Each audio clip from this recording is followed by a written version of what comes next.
So our first question would be, can you tell us about how you came to be on dialysis? Because that must be quite a story. Yeah, it was an interesting story. So I was 15 years old.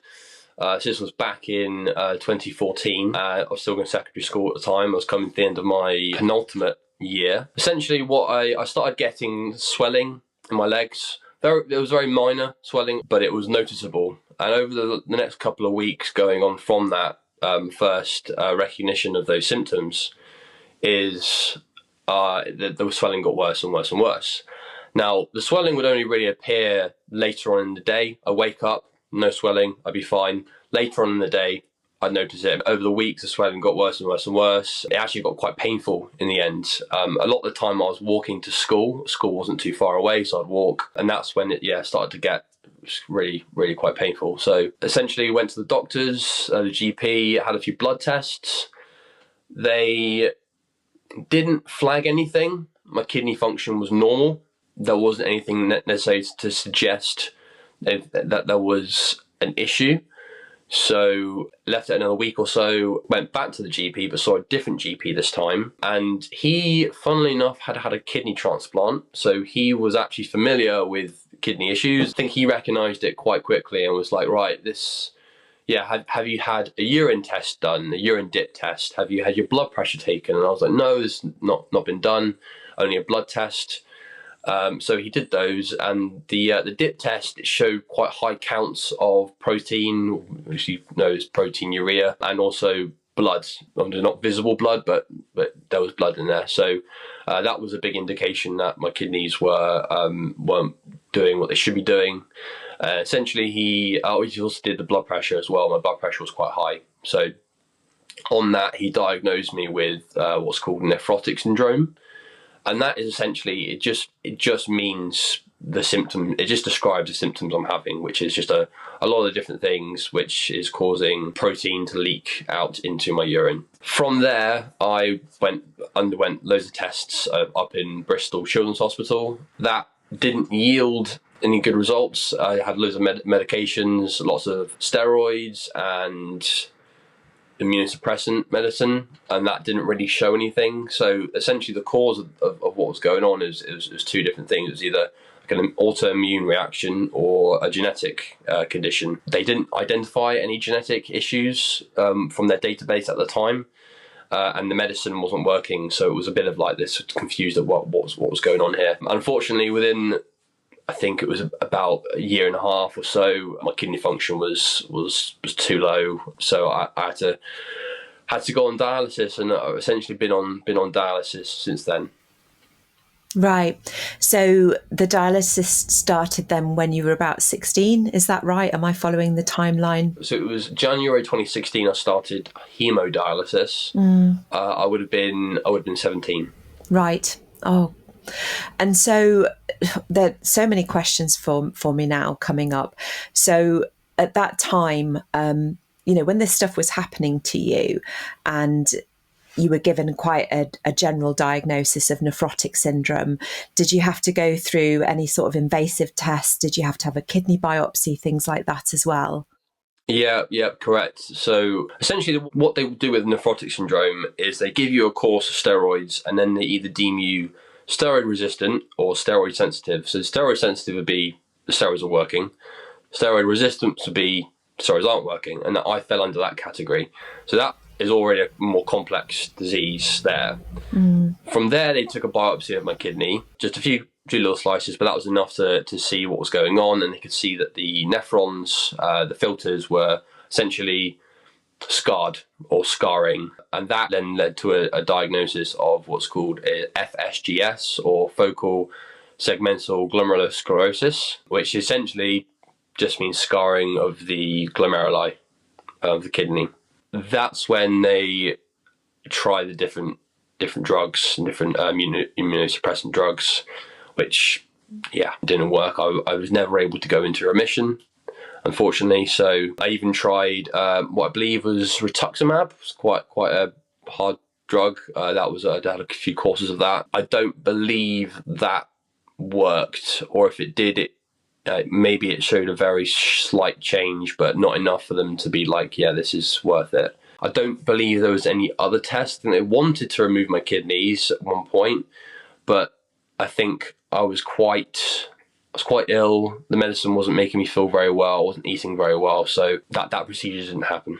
You felt quite unwell. Did you end up missing school and things like that as a result, or did you carry on with your studies? What happened? Generally, in the first couple of years where I was finishing school, I didn't feel too ill. There was only a couple of times where I would have to be admitted to hospital, and that was because fluid buildup was so bad that they needed to give me infusions of albumin and furosemide to get rid of the fluid. I think I can remember on some occasions there was like 15, 20 kilos of fluid on me, and I'm not a big guy, I'm quite thin, so it's quite obvious to see that fluid. And every Monday I'd have a hospital appointment or a checkup with them, so I would have to miss either the full Monday of school or half the day to go up and do that. I think it was the full day in most cases. So in terms of missing school, I didn't really miss a lot of school, but I did miss some.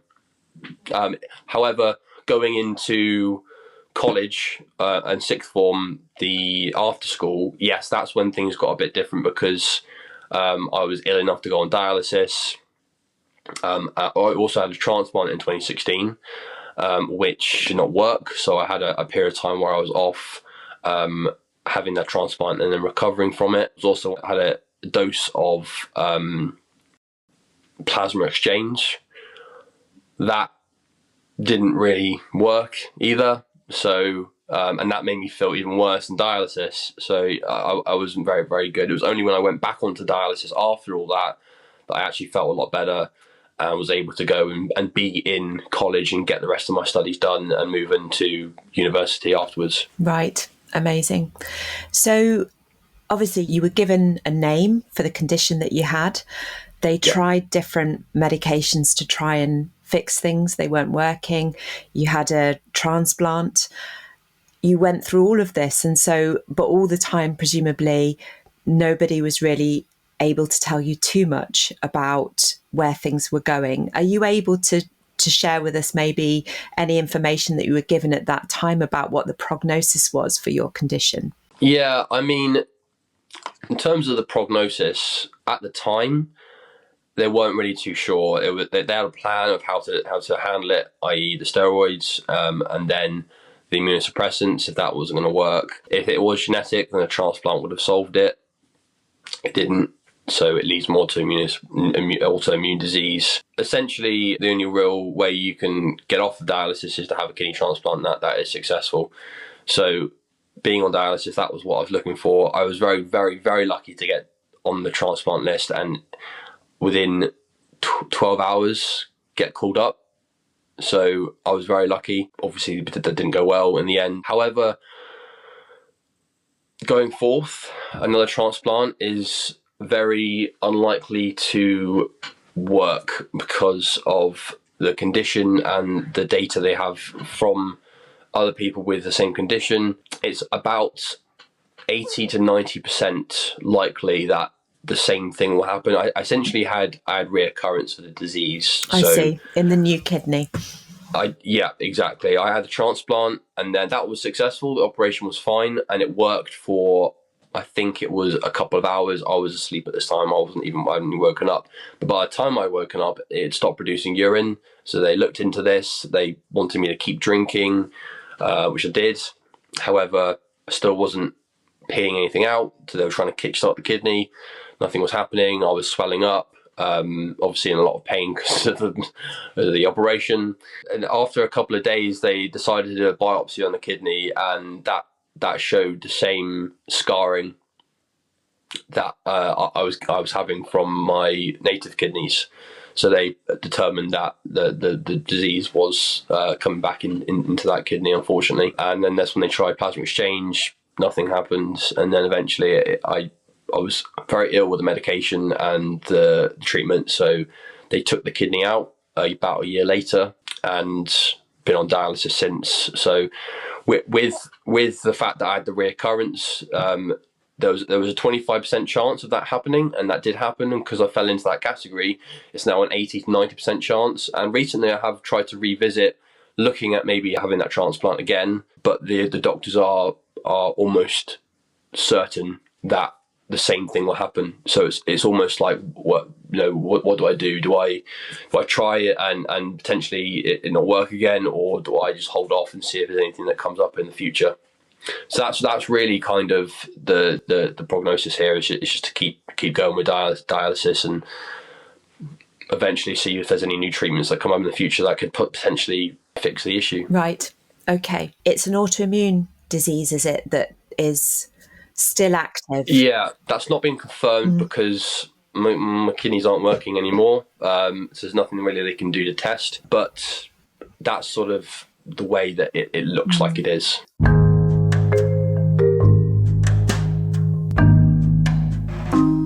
We've talked a little bit about the surgical and the medical treatment that happened and has been going on since that time. But do you remember whether you actually got any information from your medical team in terms of lifestyle advice?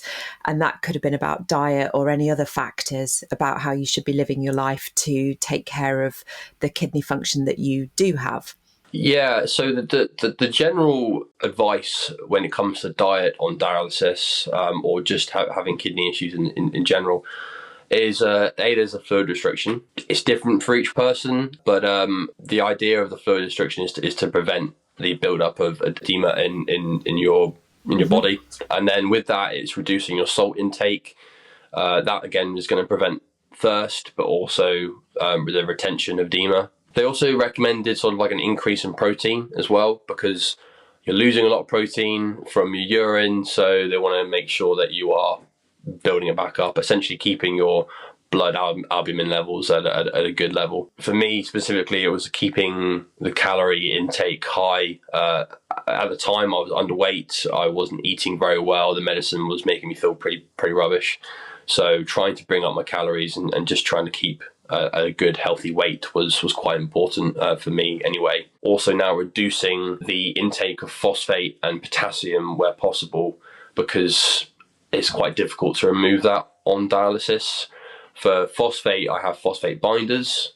On dialysis, you have a concoction of different chemicals in the acid that you put in to make your dialysate fluid, and there's some stuff in there that helps with the potassium, but also not enough to really help bring down and normalize that. So trying to limit how much you're eating in terms of potassium. And actually, in the past, my potassium levels were quite high, and so high that in a couple of occasions I did have to go to hospital to have that brought back down through infusions, which was pretty scary. But things are a lot better now. So and otherwise, anything else other than sort of that would be just to stay active and just always make sure I'm taking the medicine that's prescribed at the right times. Okay, and I imagine that's quite a lot of medication, is it? It was, yeah. So it used to be.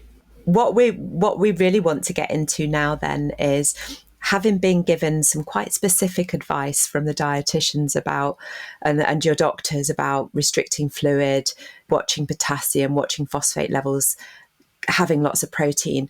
How on earth did you come to the idea of changing to a plant-based diet? Yeah, okay. So in 2021, I started, it all kind of started with sustainability. So I watched a few documentaries that came out at the time around sustainability, and I was quite shocked at how all these issues that were coming up with the Western diet and how it was affecting the planet and just the health, the biodiversity, all that kind of stuff. So after starting to watch these videos, I was getting recommendations for other documentaries, but they were more about health. I thought, why not? I'll give them a watch. So I did, and was quite shocked at how the Western diet was affecting people's health according to research. So with that research, I then looked and was watching videos of professionals who were reporting on like strong evidence, science-backed research, and that really highlighted to me about that diet and stuff I didn't really know. And to be honest with you, growing up, you don't get taught a lot about nutrition. I definitely think it should be something that is focused a lot on, even a core subject in school. I firmly believe that now, but essentially I started off watching the videos, and they were more about other kind of health aspects, more like cancers and other type 2 diabetes, and heart disease, cardiovascular disease, all these kind of things. There wasn't really anything about kidney disease, and I wasn't really looking about kidney disease at the time because I was on dialysis. I knew nothing was going to help at all. So essentially, I just was looking at these and thinking, right, I need to make a change for my health of all these other things that are going on that could happen in the future. So I made that change. I was a bit concerned though about my potassium. Now, I mentioned earlier about having to go to hospital a couple of times because of the potassium, and that was only from eating a small amount of extra fruit and veg a day. So I was worried that only eating plants, I was essentially going to be compromising my my blood levels of potassium there. So essentially, it was more of like a leap of faith. I just took it and said, I'll try it. If it's not going to work, then I'll stop it. It's not going to harm me at all.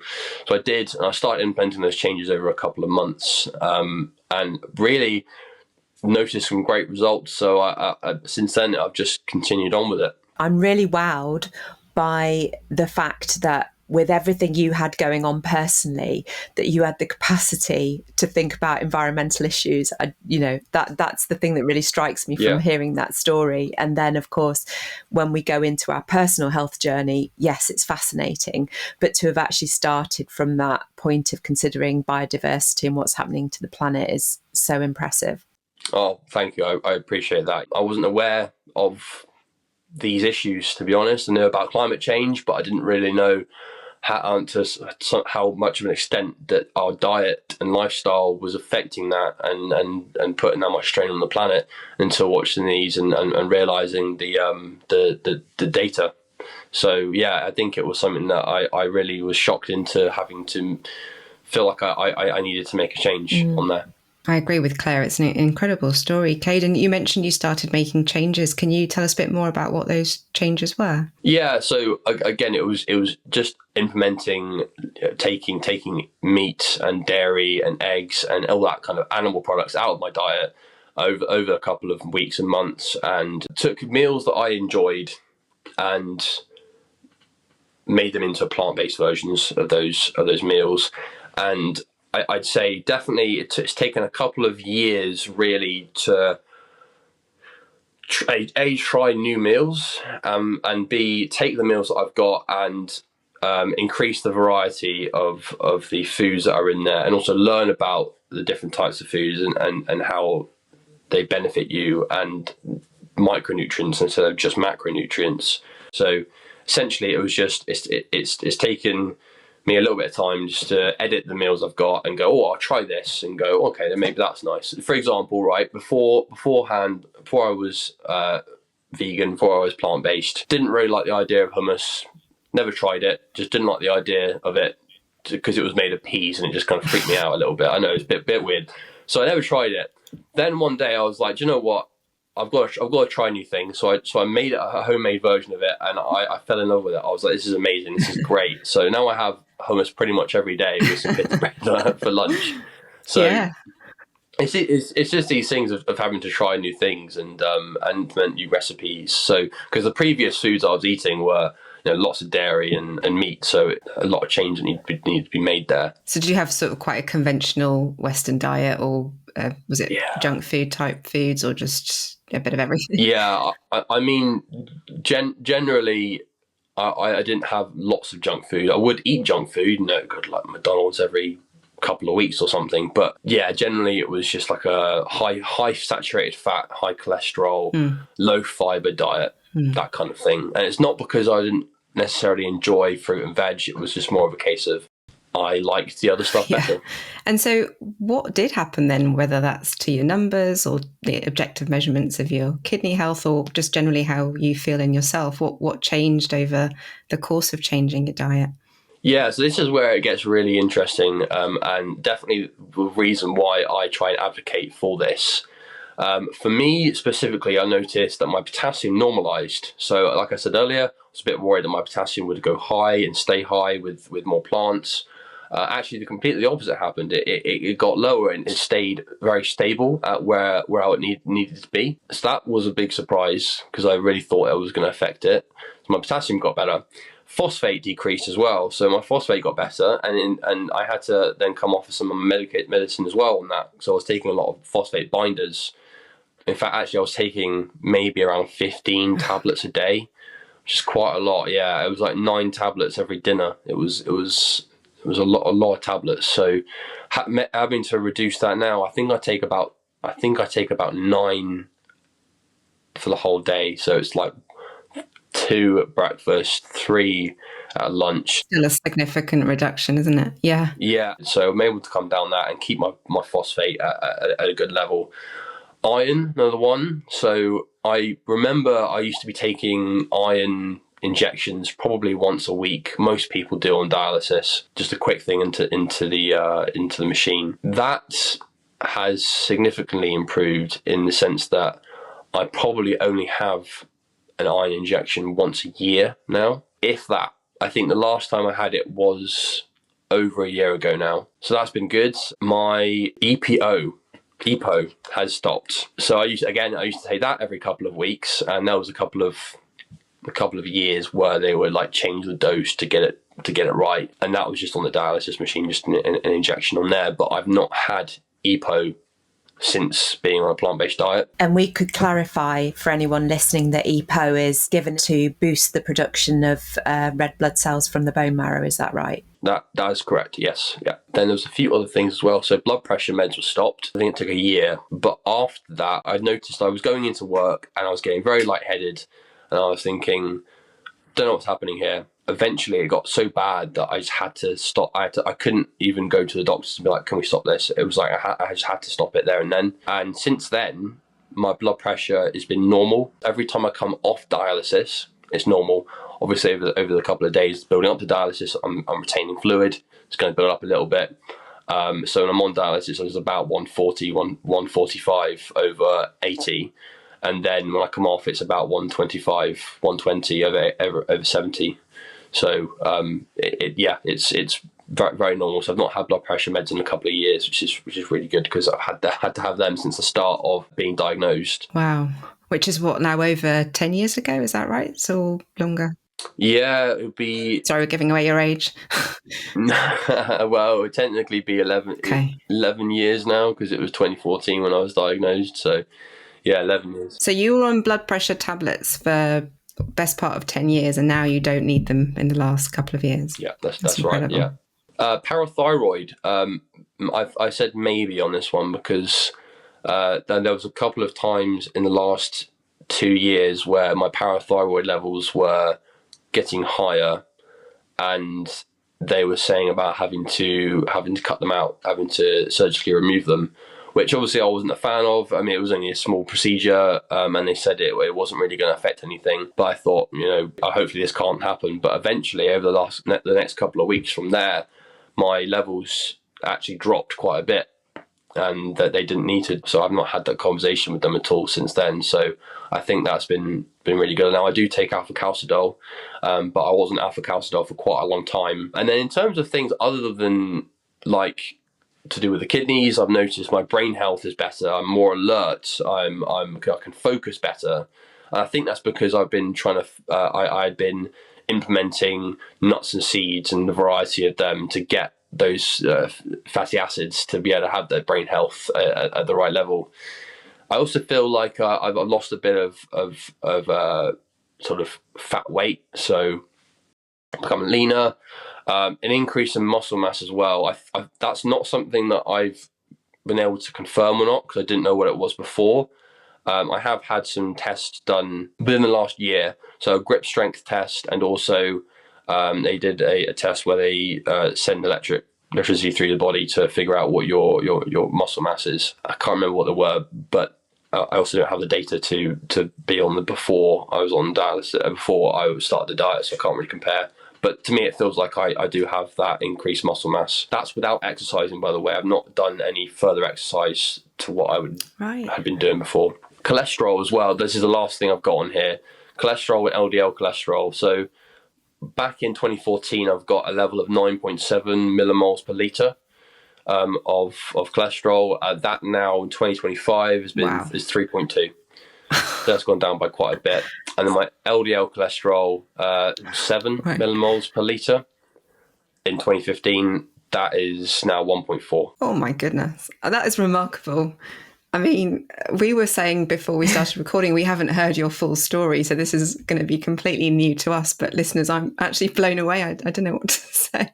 That is incredible, Cade. Wow. Yeah, I didn't even realise that I had those levels were like that until I checked them out, because I was like, is it for cardiovascular disease and heart disease? This is an interesting thing for me to look at, and I noticed that they were quite high back then during those first few blood tests when I was diagnosed, but now they are within range, healthy range. Do they think it's something to do with the autoimmune, or is it just a separate thing? Because as you say, it's interesting, isn't it, how you've changed your diet, not really thinking, right, this is going to affect my kidney health, but actually it's going to affect so many other things as well. As you say, you've also got a cardiovascular system and a neurological system that you want to protect for the future. Yeah, well, it's interesting because I think a lot of dialysis patients eventually suffer from cardiovascular disease and heart disease. So being able to focus on that is important for longevity on dialysis. I don't think in terms of my cholesterol and LDL cholesterol that was ever looked at specifically back then, at least. I can't remember. It's not really something that's been looked at now either. It's just something that I picked up on. Yeah, you had enough other things going on, I suppose, at the time, didn't you? Wow. I mean, that is really remarkable. And you mentioned all these amazing figures and data, but how do you feel in yourself? Do you feel different? Do you feel higher energy levels and day to day? In terms of my energy levels, yes, I do feel like I do have a bit more energy, but whether that's down to other factors, I don't know for sure. I still fatigue, I still get tired. I put that down to the kidney disease itself. I feel better, but I think that might be because I now do dialysis at home. I do 4 days a week, but less hours, and this gives me a really good routine. I go to work and come back, I have dinner, I get on dialysis, I go to bed. I get 8 hours sleep usually, rinse and repeat each day. I've got a good routine. I feel better. I don't necessarily feel really tired and need a nap in the day anymore. I can go through to the end of the day now. So I don't know whether it's because of that. I would have imagined that the diet does help a bit. Being able to, having more fiber in your diet, having a better sort of digestive system and bowel movements, is hopefully not too much information. No, it's good information. It is actually really nice. Is really good to have, and I know that it's important for general health. So that's quite good too. Yeah, absolutely. Like our colleague Alan Desmond always says, what does he say, Kay? We all poop. Yeah, but he does, and I think whenever you're talking about liver health or kidney health, you've got to remember when either of those organs aren't functioning as they should, then your bowel is a great way of getting rid of waste. And if that's not working properly and you're not, so the first thing, same with people who have liver failure, we end up putting them on laxatives medically because it's the one system that's getting rid of waste products properly, isn't it? If you can do it naturally through diet. Yeah, brilliant. Absolutely. Yeah, that's a really good point. I'm going to ask you about the response you got from the medical professions. But before I do that, can I just circle back to the potassium and the phosphate? Because I found that really interesting. Was there a small part of you that was worried about what would happen to your numbers when you did this transition? Or did any friends or family say, Cade, don't do it? I didn't really get any response from family, to be honest, on that one, or friends. I just went and did it. And At the time, I was very quite independent. I mean, my family are very supportive, but at that point, I kind of had a good routine in what I was doing and how I was managing my disease. It was me that was worried about what was going to happen, to be honest, with my my potassium and my phosphate levels, specifically the potassium, because, like I said, there was. I'll give you an example. In 2019, in the December, just before Christmas, I wasn't eating a lot of fruit and veg because every time I did, I noticed my potassium would go high. I knew my potassium was going high without having a blood test because I could feel it in my body. But it's like a really tingling sensation that you get, and it makes you kind of stiff. And until you start moving around, that sensation doesn't go away. I don't know whether that's because the potassium leaks into your blood and then you can feel it, and then when you start moving around, it kind of gets drawn back into your muscles. But essentially, I could feel this sensation, and I could feel it getting worse and worse and worse as the potassium was building up and up and up. Essentially, I was not eating a lot of fruit and veg because of that, but I wasn't also told there was a lot of potassium and phosphate in animal products. So really, I was kind of eliminating the wrong thing. Anyway, the point is, I spoke to the dietitian. They said, look, just implement 1 apple a day, just 1 apple a day. And I was like, okay, that's not a lot, I'll try it. So I did, and potassium went up and up and up and up and up and up. Fortunately, it got to the point where it was around Christmas time. I was back home and I was sitting on the sofa, and I was like, oh, I just feel awful. I feel really, really bad. And I said to my mum, look, I've got to go to A&E, and we did. And I explained my symptoms, did a blood test. It showed quite alarming levels of potassium. So they were like, right, and you need to get admitted and get that potassium down. I think they measured a level of like 8 or 8.4, something like that. It was quite high. So very dangerously high levels, unfortunately. But they got that down, which was good. And then essentially just carried on where I was before with my diet. And that's why I was worried that if I was going to switch to this diet, that the same thing would happen. I'd be implementing a lot more fruit and vegetables, which I thought was the main cause of the potassium going high. Not thinking about the elimination of the animal products would also eliminate a lot of phosphate. But anyway, that's why I was concerned. That's why I said I'll do it for a short period of time, see what happens. And that's why I was quite surprised when I did do it, and I did not get any symptoms like that again. And I have only a few occasions had the same thing happen to me again, where I've maybe had a lot of soups and stuff where potentially the potassium is still in there. I've not been able to boil off the potassium when I've been cooking. Right. That's so interesting. So I was going to ask you what's different this time, and I guess it's like you say, the elimination of other types of food. I remember when we spoke to Angeline, the renal dietitian, she was saying obviously it's a lot of potassium in packaged foods and, drinks and that sort of thing. And perhaps we're targeting the wrong thing with the advice. Because I think, Claire, am I right in thinking the advice is still, when it comes to potassium, tomatoes, bananas, that they always seem to get the blame, don't they? I think they still get listed. They do. You're right, and I've had the pleasure of working with and talking to Angeline as well. She's really good, and she mirrors what I say, in the fact that there's a lot of the recommendations is to eliminate or to reduce the amount of foods that are specifically high in potassium, and then they list a lot of plant foods, and they don't really list. If at all, the meat and dairy and eggs and all that other kind of animal products that is also high in potassium. I don't know what reason that's for. They're non-negotiable, I think, for some people. Usually, yeah, you're right. People are very reluctant to give them up. I was very reluctant to give them up, but here we are. That's so interesting, isn't it?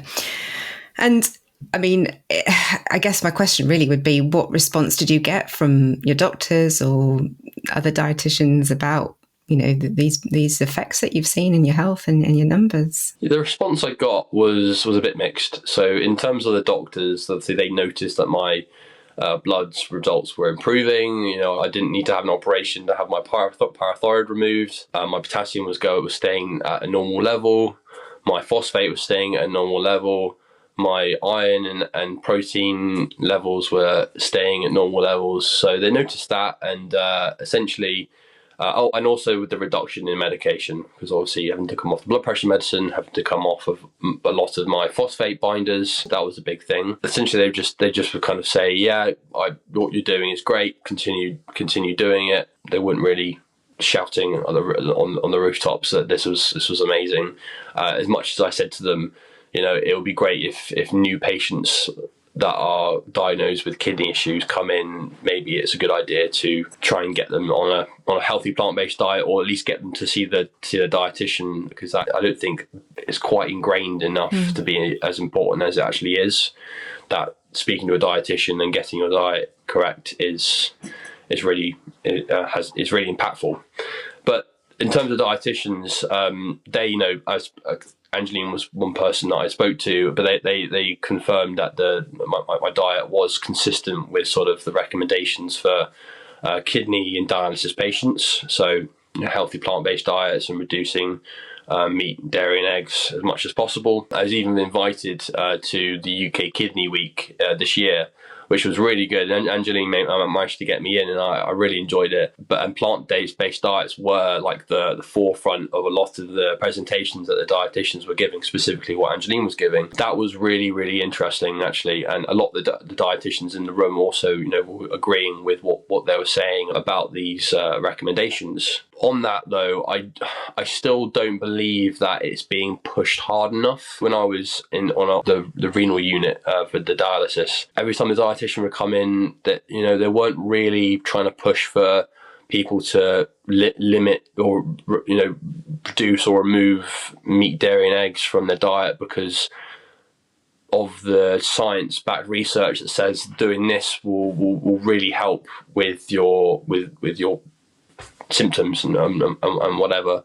So I was disappointed in that, and I know there's a lot of information out there at the moment, but whether people are being directed to it enough or being urged to look at that research or look at that information, I don't feel like that's happening, which is a shame, because I was always the one that felt like I was the biggest advocate for it in the renal unit, rather than the dietitians. But equally they do agree with everything that I say and talk about when it comes to nutrition and diet on dialysis. So it's a difficult one. Yeah. I mean, I guess we hope things are shifting now. The KDIGO guidelines have it in, don't they? The international guidelines. So you would hope that, like you say, if education keeps up and people start to actually implement what's in the renal guidelines. I really hope so. Because, like I say, with the benefits I've felt, I hope other people can do the same. Well, you're an amazing example to other people in a similar position, Cade. And I suppose, what would your message be to those who are interested in making changes, who've listened to your story, and what would help them, I guess, stick to changes they could make? I'd say prioritizing your lifestyle is really important. I think when we get ill, we focus a lot on medicine and hoping that will solve things, but we got to look at the root cause of this, and usually most cases it's to do with lifestyle that we have. So I mean, when I talk about lifestyle, I'm talking about nutrition. Specifically, a healthy plant-based diet is shown to be really beneficial for many diseases, not just kidney disease. If it's an all-rounder, really good diet, then I think that should be what people are following. And when I talk about healthy plant-based diet, I'm talking about a big focus on whole foods like fruits and vegetables and beans and nuts and seeds and legumes and pulses, whole grains, a lot of fiber. Fiber is so important. Soluble, insoluble fiber, as much as you can get, and then also unsaturated and polyunsaturated fats in oils such as olive oil and some seed oils as well. I know that they're demonized quite a lot, seed oils, but that's not the case. That's not what the research says. So, I mean, don't chug a bottle of sunflower oil, but use it sparingly. But it's still good to get that in your diet. And then also on top of lifestyle with nutrition, talking about getting plenty of exercise. So stuff that's going to make you out of breath and even sweat, but also keeping your body moving, right? Not being sedentary. And then sleep, hugely important thing to get right. I mean, if you can get a routine in where you're getting your 8 hours or even longer, if you necessarily might need that. For me, I might need a bit longer sleep than 8 hours. I definitely feel more refreshed if I get slightly more than 8 hours. Some people might be different, but as long as you're getting enough sleep every night and it's regular as well, each night is going to be really good for your body. In terms of other things as well, you've got reducing your salt intake to no more than the recommended daily allowance. I think, like Angeline said as well, a lot of food that we eat is packaged and is given a lot of salt to preserve it, which is understandable. But I think we don't realise.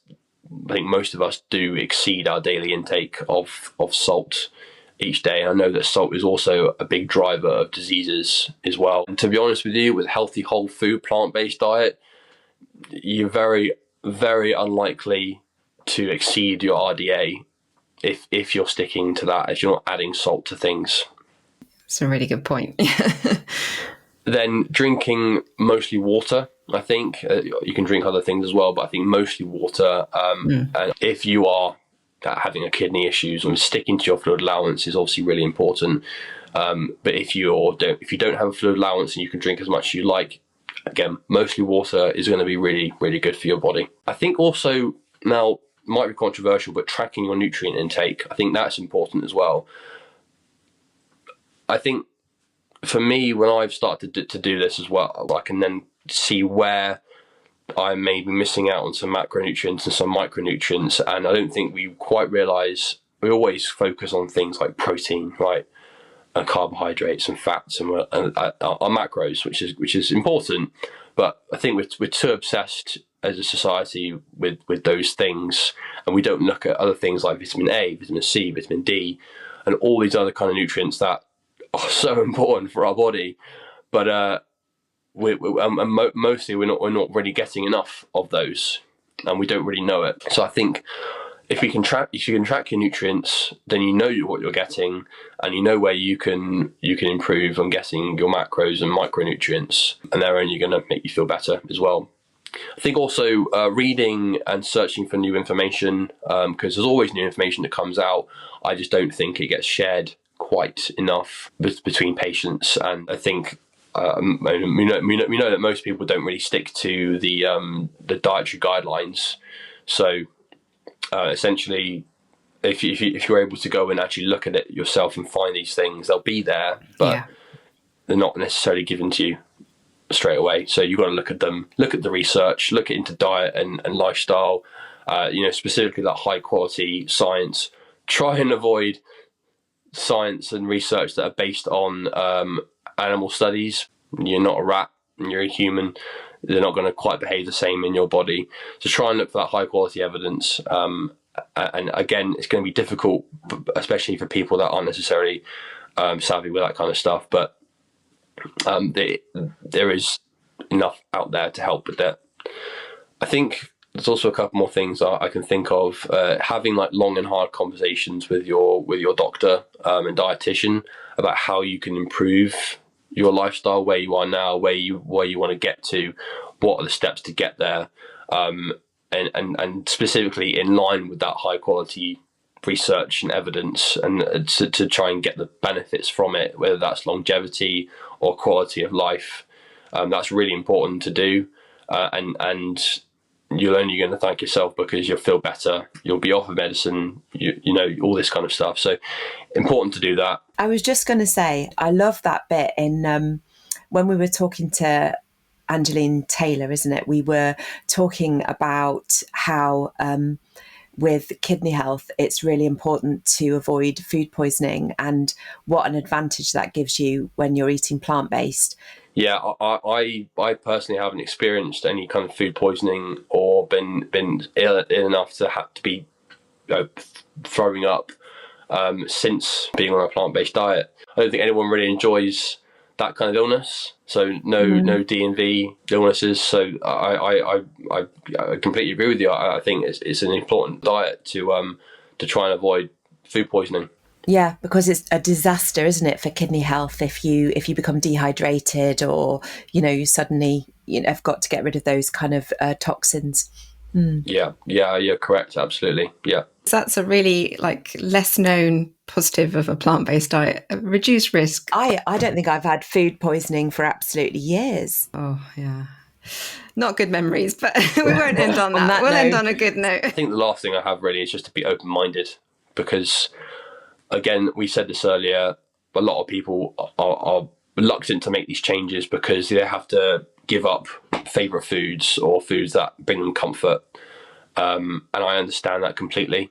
However, if you're able to trial changes for at least 30 days, implement a change, maybe add in an extra food group, or go from having 3 portions of fruit and veg to 5 portions of fruit and veg, and just implement that for 30 days, see what you get, see what improvements you have, but just review that at the end and then see what you can do. Maybe you want to continue on with that, maybe you don't. I think the thing is that 30 days is important as well, because you need enough time for your body to adjust to it. Yeah. I love that last point, because I think, like you say, it's not giving up foods, it's finding new and tastier foods, like you and the hummus example. You might find something that you never knew you enjoyed. Absolutely, I completely agree with that. There's so many things out there, and you're not giving these things up. You are changing your perception of them. And I strongly believe that when I went on a whole foods plant-based diet, my taste buds have altered. They've changed. I can taste a wider range of flavors now, deeper flavors, and going out and having a nice meal is so much more enjoyable. And also you don't feel really full up afterwards. You oh, I feel horrible. You actually feel, oh, I feel really good now. It's been great meal. I feel like I can go for a run. Yeah. No, I mean, me and Claire completely agree. Like, we keep saying, what are people talking about? This is the best diet ever. It's why don't you? Yeah, it's great. It's delicious. And on that note, then, we have to end by asking you, what is your favourite healthy plant-based meal for the listeners to get some inspiration? Other than hummus, please. Other than hummus. So I love tempeh. I was introduced to tempeh a couple of years ago when I wasn't quite getting enough of my protein intake, and I tried it, and I've loved it ever since. So I just love a good simple tomato-based pasta with nice smoked tempeh, gluten-free pasta, carrots, sliced peppers, and then some nice tomato sauce with that, with obviously plenty of herbs and stuff, and all that together is just, it's delicious. It's really, really nice, and you're getting a nice variety of different foods as well in there. You're looking at whole grains, you're looking at vegetables, and I guess tomato is fruit technically, so fruit as well. And beans, because you'll see using tempeh, which is soybeans. So yeah, I think it's a really quite healthy meal. Yeah. Very good. And what do? Do you just sort of break it up into chunks, or do you mince it, or the tempeh? Yes, I slice it into little slice. Yeah, little slices. Yeah, and then fry that up in a little bit of olive oil, just to That's good, isn't it? Yeah, it's the way to do it. It's really really I like nice. Tempeh. Is it Better Nature tempeh that you have? That is the one. Yeah. I knew that's the best. I love it. I really do. I've tried other types of smoked tempeh before, and it's not quite hit as hard. So, but that one is really quite delicious. I only have it with that meal. The rest of the time, I'm having the normal unsmoked tempeh.